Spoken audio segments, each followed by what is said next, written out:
श्रवण करते हैं। नमामि शमीशान निर्वाण रूपम विभुं व्यापकं ब्रह्म वेद स्वरूपम निजं निर्गुणं निर्विकल्पं निरीहं चिदाकाशमाकाशवासं भजेहम्। आज जो स्तोत्र पढ़ते हैं क्योंकि उनके जो व्याख्या है उन पर जाकर के देखिए तो ये ध्यान होता है कि वे साक्षात शिव ही ये आत्म स्वरूप है, परमात्मा स्वरूप है। अच्छा, इसी को जानना ये मानव जीवन का परम चरम लक्ष्य है। ये समझिए जो परम धर्म हमने कहा उस समय यही परम धर्म है। उस शिव तत्व को जानना, उस परमात्मा तत्व को जानना ही परम धर्म है। इस प्रकार भगवान शिव ब्रह्मा और विष्णु से कहने लगे। ब्रह्मा और विष्णु ने शिव जी से पूछा कि सृष्टि आदि 5 कृत्यों के लक्षण क्या हैं, ये हम दोनों को आप बताइए। मेरे कर्तव्य को भगवान शिव कहने लगे, मेरे कर्तव्य को समझना अत्यंत गहन है, तथापि मैं कृपा पूर्वक तुम्हें उसके विषय में बता रहा हूँ। ब्रह्मा और अच्युत सृष्टि पालन संहार तिरोभाव और अनुग्रह ये 5 ही मेरे जगत संबंधी कार्य हैं। भगवान का कार्य क्या है ये यहाँ पर समझाया गया। जो नित्य सिद्ध है संसार की रचना का जो आरंभ है उसी को सर्ग या सृष्टि कहते हैं। मुझसे पालित होकर सृष्टि सुस्थिर रूप से रहना ही उसकी स्थिति है और उसका विनाश ही संहार है। अर्थात सारा जगत शिव से ही रचा हुआ है। सारा जगत का रचना किसने किया है? स्वयं साक्षात शिव ने किया है और शिव से ही सृष्टि का सृजन हुआ है। जैसे समझिएगा, एक सोने का ईंट है, एक स्वर्ण का ईंट है और उस स्वर्ण के ईंट से बहुत सारे आभूषण बनाया गया। कोई कान का झुमका भी बन गया, बाली भी बन गया, गले का क्या बोलते हैं आप लोग हार नेकलेस वो भी बन गया है ना, हाथ के लिए सुंदर कंगन भी बन गए। अब इनके नाम बहुत सारे हो गए। कोई कह रहा है झुमका, कोई कह रहा है मंगलसूत्र, कोई कह रहा है बाली, कोई कह रहा है कंगन। लेकिन इसका अस्तित्व में हम जाए तो ये सब क्या है? सोना। अस्तित्व देश की यदि बात करें तो ये सब क्या है? सोना है।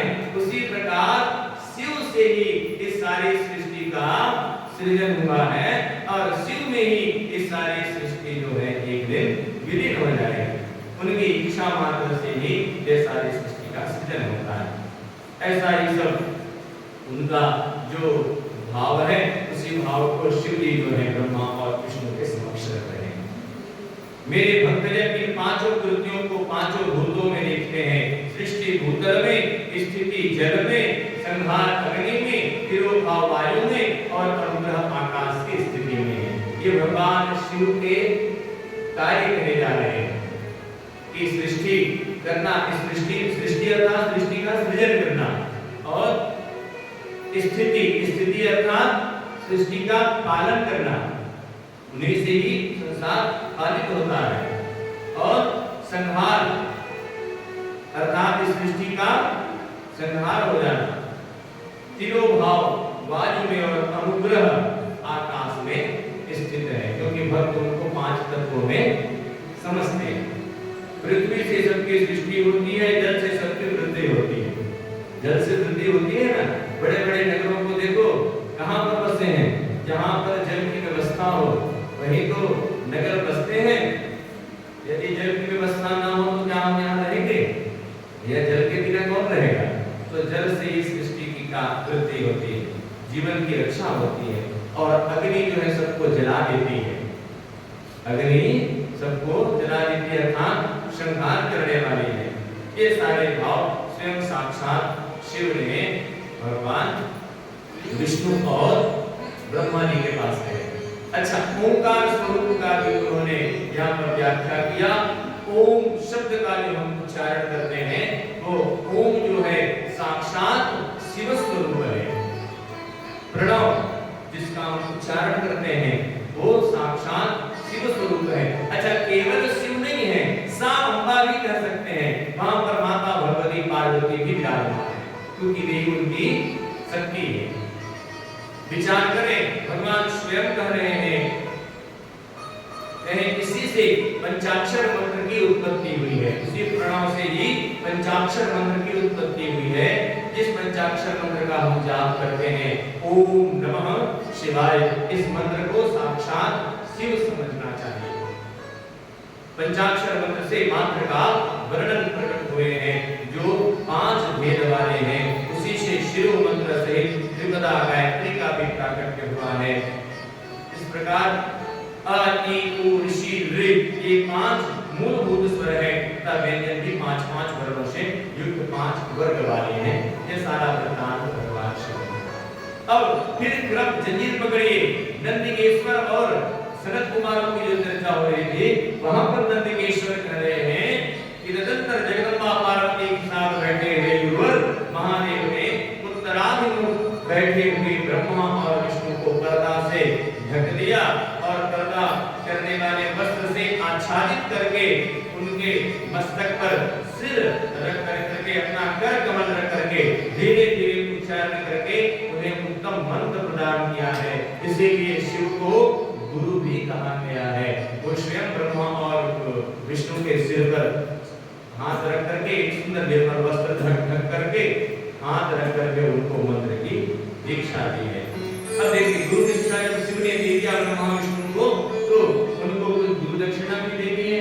तो गुरु दक्षिणा में उन्होंने क्या दिया, उन्होंने अपने आप को समर्पित कर दिया। ये होना चाहिए गुरु शिष्य के भीतर, एक भाव होना चाहिए कि गुरु को ऐसा चाहिए कि शिष्य से चुना ले और शिष्य को ऐसा चाहिए कि सर्वस्व गुरु को दे। अपने आप को समर्पित उन्होंने कर दिया। ब्रह्मा और विष्णु बोले प्रभु आप निष्कल रूप हैं, आपको बार-बार प्रणाम है। इस प्रकार उनकी स्तुति की है ब्रह्मा और विष्णु ने। तब महेश्वर बोले कि आग्रा नक्षत्र से युक्त चतुर्दशी को प्रणव जप किया जाए तो वह अक्षय फल देने वाले हैं। अर्थात प्रणव जाप कब करना चाहिए, किस प्रकार करना चाहिए, उसका फल क्या है, वह शिव पुराण में कहा गया। शिवलिंग की स्थापना, उनके लक्षण और पूजन की विधि बताई गई है तथा शिव पद की प्राप्ति करने वाले सत्कर्मों का विवेचन यहाँ पर शिव पुराण में किया गया है कि शिवलिंग की स्थापना किस प्रकार करनी चाहिए, विष्णु ने पूछा है और उनका लक्षण क्या है, उनकी पूजा कैसे करनी चाहिए, किस देश काल में करनी चाहिए, किस द्रव्य से उनका निर्माण होना चाहिए, ये सारी व्यवस्थाएं शिव पुराण में कही गई है। श्री सूत जी ने कहा महर्षियों यह तुमने बड़ा अच्छा विषय प्रश्न किया है। अनुकूल और शुभ समय में किसी भी पवित्र तीर्थ आदि नदी आदि के तट पर रुचि के अनुसार ऐसी जगह शिवलिंग का निर्माण करना चाहिए। शिव पुराण में एक बात है, पहले नियम बताए गए हैं और नियम के पश्चात नीचे में लिख दिया गया है कि आप अपने सुविधा अनुसार जहाँ जैसा बने उस तरह से करिए, लेकिन उस पूजन को करिए। ऐसा बहुत सुंदर इसमें एक सुविधा दी गई है, हमने अध्ययन किया तो ये पाया। नियम तो बहुत सुंदर सुंदर बताए गए हैं और उस नियमों के नीचे ठीक पर लिख दिया गया है कि भाव प्रधान है, मन में भाव प्रधान है, आपकी श्रद्धा प्रधान है कि आप किस भाव से कितनी श्रद्धा लेकर के आप पूजन कर रहे हैं, वो श्रेष्ठ है। उसको पहले आगे करिए, मन में श्रद्धा होना आवश्यक है क्योंकि माता पार्वती की श्रद्धा स्वरूप है, उनको श्रद्धा कहा गया है। बाबा तुलसी मानस में वंदना के स्पष्ट कर दिए कि भवानी शंकरो वंदे श्रद्धा विश्वास रूपिणो। भवानी शंकर की मैं वंदना करता हूँ, भगवान शंकर साक्षात विश्वास है और माता भवानी साक्षात श्रद्धा है, इसलिए मन में श्रद्धा का होना आवश्यक है। शिवलिंग की स्थापना, उनके लक्षण और पूजन की विधि का वर्णन किया गया। कहा गया स्थावर जंगम सभी जीव को यत्न पूर्वक संतुष्ट करके इस संसार में जितने भी स्थावर जंगम हैं वो सब शिव स्वरूप हैं, शिव से ही सबका निर्माण हुआ है। इसलिए जब हम गाय को जल पिलाते हैं, चारा देते हैं तो वो भी एक अभिषेक है। बोलो हर हर महादेव। गाय को चारा दे रहे हैं तो भी वो अभिषेक है और क्योंकि शिव को ही अर्पण कर रहे हैं या किसी भूखे को भोजन कराते हैं तो वो भी एक शिव का अभिषेक है।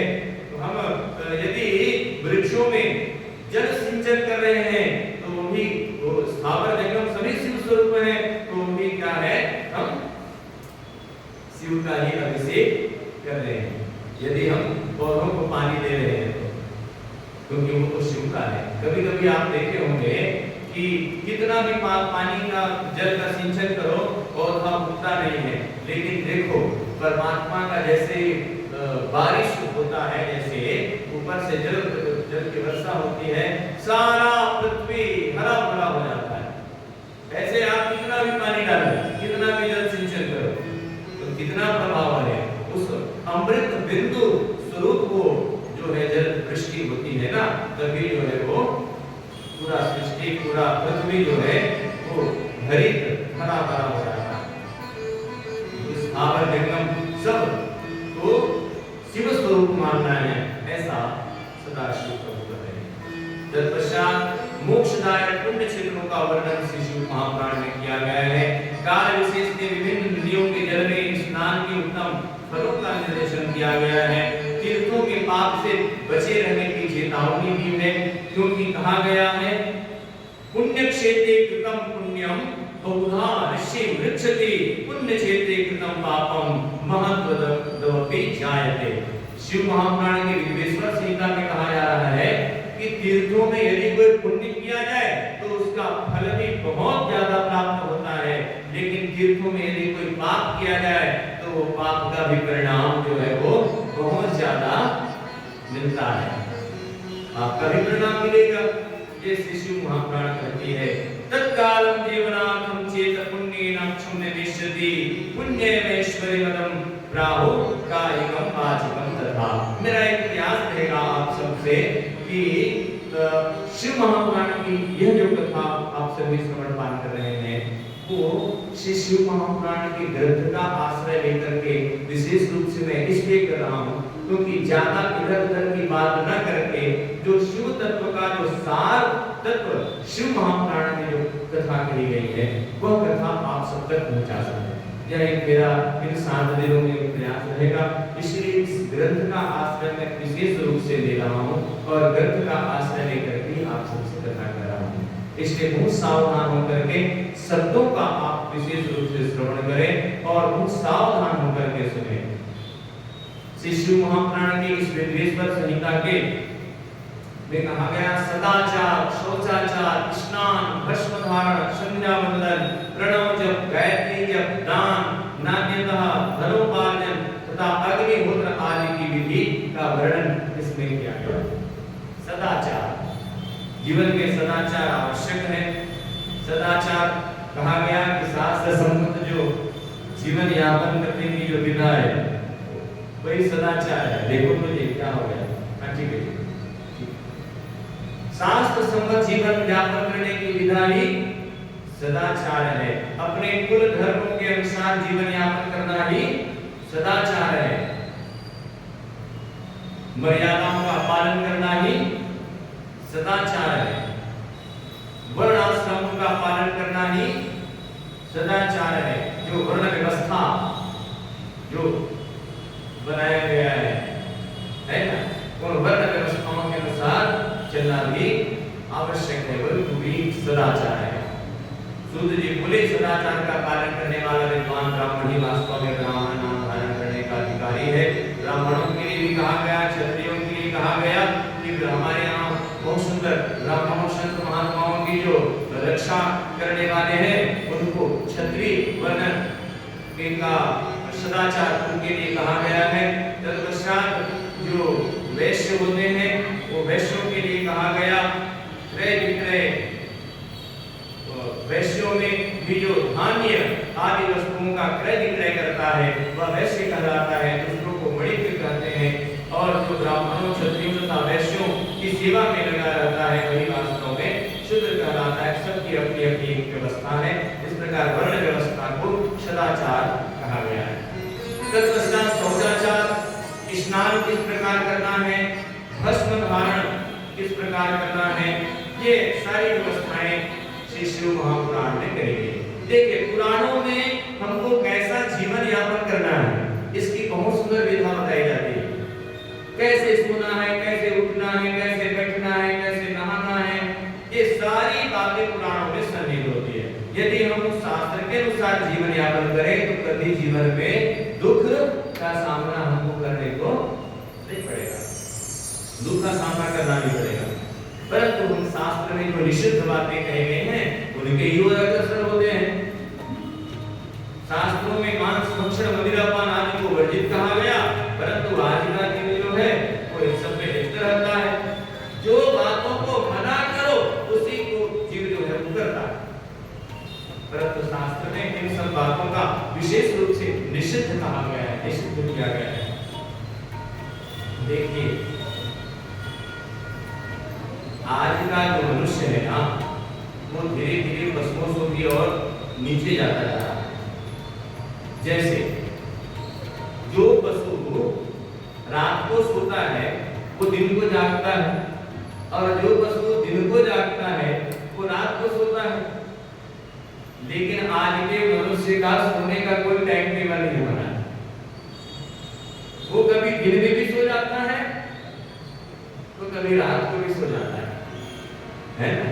सोने का कोई टाइम टेबल नहीं। अच्छा, जो पशु शाकाहारी माने खरगोश, उसको मांस खिलाओगे तो खाएगा क्या? नहीं खाएगा। गाय मांस खिलाओगे तो खाएगी क्या? नहीं खाएगी।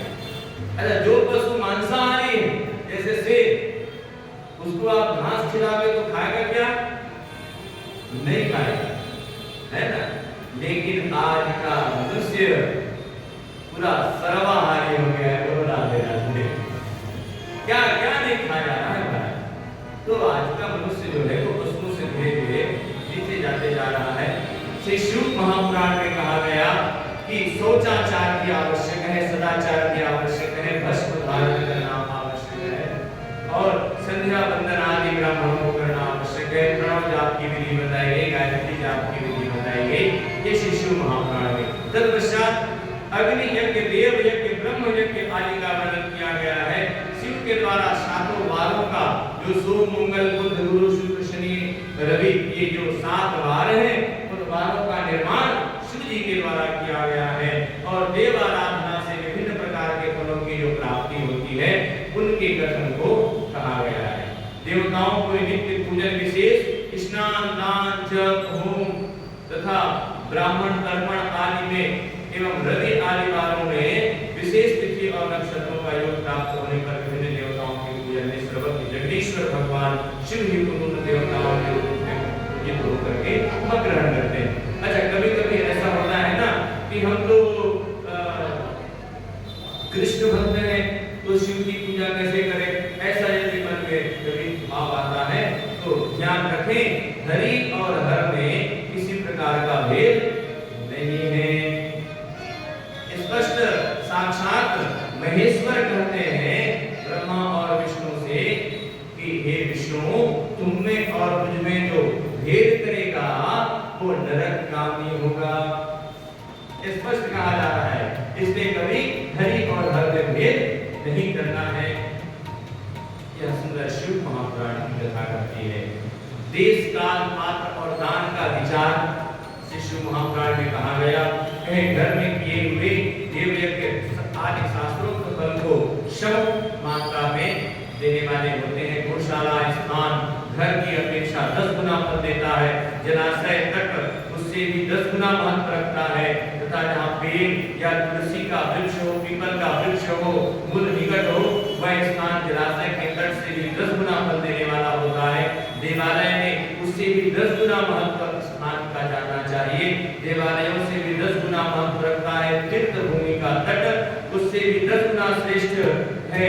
नदी का किनारा उससे 10 गुना उत्कृष्ट है। तीर्थ नदी का तट और उससे भी 10 गुना महत्व रखता है। सप्तगंगा नामक नदी, नदियों का तीर्थ के स्थान पर यदि हम शिव नाम जपें, शिव की भक्ति करें तो ये स्थान विशेष का महत्व से शिव महापुराण में बताया गया है कि हम कहाँ कहाँ किस प्रकार शिव की भक्ति करें तो हमें उनका अधिक फल